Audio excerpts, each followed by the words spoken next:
La première usine de production de smartphones 100% africain a été inaugurée la semaine dernière en présence du président Paul Kagame. Bonjour Dominique Douzonnet. Bonjour Juan. Dominique Douzonnet, notre expert en nouvelles technologies. On vous retrouve d'ailleurs tous les matins dans la matinale avec votre chronique sur les nouvelles technologies. Pour planter le décor, il faut déjà souligner que ces smartphones made in Africa arrivent sur un marché très prometteur.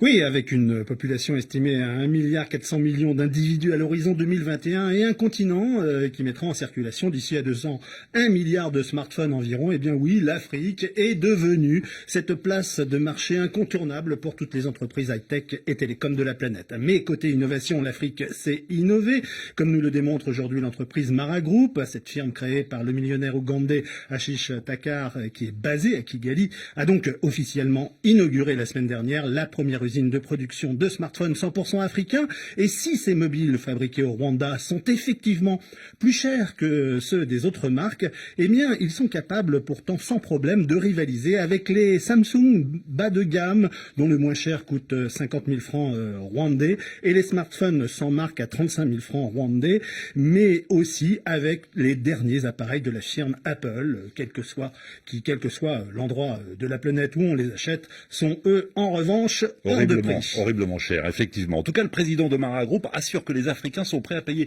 un peu plus cher pour acheter des smartphones de qualité made in Africa. Le Rwanda, si mes chiffres sont bons, Dominique Douzonnet, compte produire 1200 de ces smartphones par jour. Oui, effectivement. Et les premiers mobiles sortent déjà des lignes de montage. Alors comment le groupe compte-t-il faire face à la compétition de la téléphonie low cost sur le continent? Contrairement aux nombreuses entreprises en Égypte, en Éthiopie, en Algérie ou encore en Afrique du Sud qui assemblent des smartphones en marque blanche pour le compte des grandes enseignes de la téléphonie mondiale, l'entrepreneur du Rwanda estime, lui, que le Made in Africa a plutôt de l'avenir. Nous fabriquons les cartes mères, nous maîtrisons tout le processus. Il y a plus de 1000 pièces par téléphone, déclarait Ashish Thakkar, en précisant que les maraphones changeraient la donne en Afrique. Nous stimulons ainsi l'industrie sur le continent, nous créons des emplois et surtout, quand les gens ont des smartphones de haute qualité, eh bien, ils profitent de l'inclusion financière, de l'éducation numérique, des services